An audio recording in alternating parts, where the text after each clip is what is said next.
Baik, Assalamualaikum warahmatullahi wabarakatuh. Perkenalkan, nama saya Mutiara Pusparani Dwi Putri. Saya dari PIAU 7D, NIM 222325094. Saya akan mereview hasil makalah saya tentang kajian neuroscience dan evaluasi pembelajaran. Baik, langsung saja pembahasannya. Yang pertama ada pengertian kajian neuroscience, yang dimana neuroscience adalah bidang ilmu multidisipliner yang mempelajari struktur, fungsi, perkembangan, kimia, proses biologi, serta dinamika aktivitas sistem saraf manusia, khususnya otak dalam kaitannya dengan pikiran, belajar, emosi, perilaku, memori, atensi, pengambilan keputusan, serta proses regulasi dari diri manusia. Kajian neuroscience dalam konteks pendidikan dikenal sebagai educational neuroscience atau main brain education (MBE), yaitu cabang neuroscience yang secara khusus meneliti hubungan otak dengan proses pembelajaran manusia dalam konteks lingkungan belajar formal dan non-formal. Kajian ini bukan sekedar menerjemah sains otak untuk di sekolah, tetapi mengintegrasikan 3 bidang ilmu besar, yaitu neuroscience, psikologi, pendidikan untuk menghasilkan prinsip-prinsip pembelajaran yang sesuai dengan otak manusia bekerja. Untuk secara neuroscience, proses evaluasi pembelajaran tidak bisa dipisahkan dari 4 pilar utama. Yang pertama ada memori, perhatian, emosi, dan neuroplasticity yang dari Tohuma Espinosa 2020. Evaluasi yang baik harus didesain agar keempat pilar ini aktif selama proses pembelajaran, bukan hanya pada fase tes saja.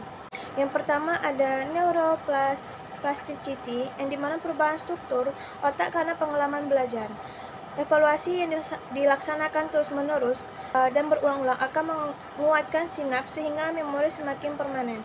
Maka prinsip evaluasi harus longitudinal, bukan event final. Kedua ada working memory dan cognitive load, yang dimana kapasitas memori kerja terbatas. Evaluasi membuat informasi berlebihan akan memicu cognitive overload sehingga menurun akurasi performance siswa. Maka desain tes harus progressive tracing. Ketiga ada emosi dan limbing system, di mana emosi yang mempengaruhi hasil evaluasi secara langsung karena aktivitas amigdala dapat menurunkan kemampuan reasoning prefrontal cortex. Maka evaluasi harus non-intimidatif. Keempat ada eksekutif fungsional, mampu mengendalikan diri, fleksibel, kognitif, dan perencanaan, merupakan indikator penting perkembangan otak, mempengaruhi dalam keberhasilan tes. Baik, yang B ada prinsip neuroscience dalam evaluasi pembelajaran analisa dini, yang dimana prinsip neuroscience perangkat kaidah ilmiah mengenai cara kerja otak anak yang harus dijadikan dasar dalam merencana pembelajaran, pemilihan stimulasi, strategi interaksi, serta cara guru melakukan asesmen atau evaluasi. Maka pembelajaran yang diberikan harus selaras dengan proses biologis tersebut agar memaksimal perkembangan fungsi otak. Ada beberapa yang akan saya sebutkan. Yang pertama ada otak anak belajar melalui pengalaman langsung dan bermain, yang dimana neuroscience menegaskan bahwa bermain bukan sekedar aktivitas hiburan, tetapi merupakan mekanisme biologis utama otak anak dalam belajar. Melalui bermain, anak melakukan eksplorasi, problem solving, pengujian hipotensi, negosiasi sosial, interaksi emosi, dan membangun makna. Yang kedua ada emosi, merupakan gerbang utama pembelajaran, di mana penelitian neuroscience menunjukkan bahwa ketika emosi positif muncul, di mana anak terasa senang, nyaman, dihargai, amigdala dan hipokampus memfasilitasi proses penyimpanan memori jangka panjang.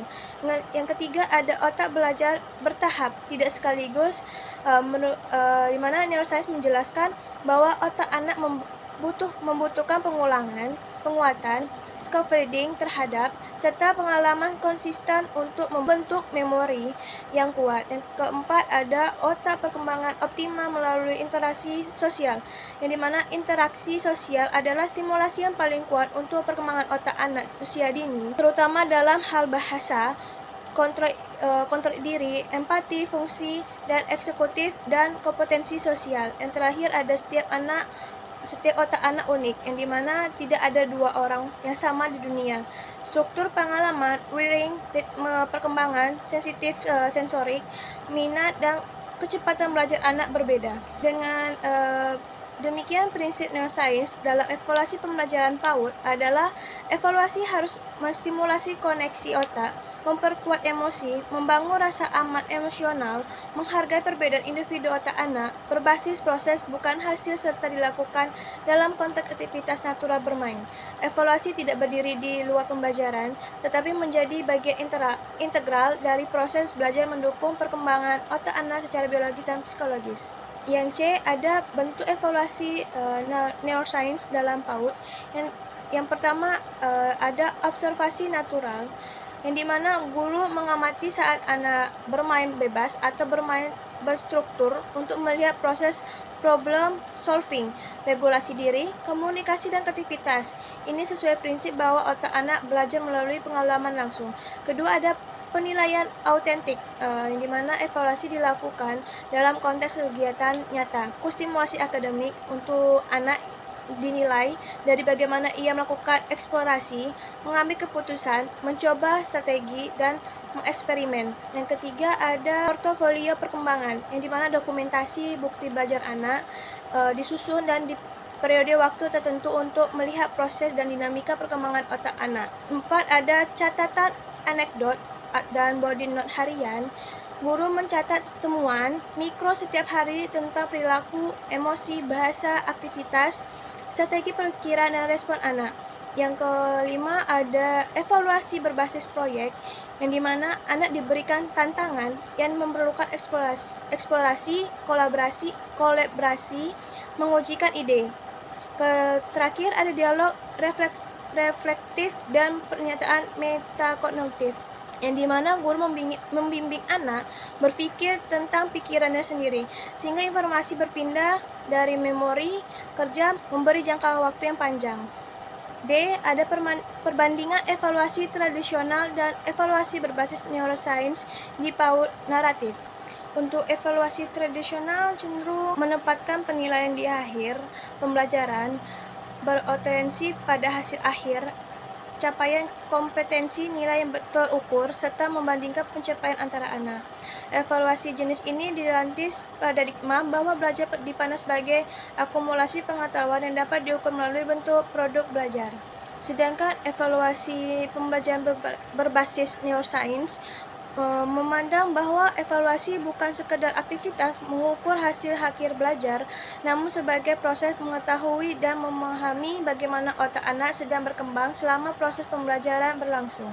Dengan demikian, evaluasi neuroscience berfungsi tidak hanya sebagai alat penelitian, namun sebagai alat untuk membangun dan menstimulasi perkembangan otak anak.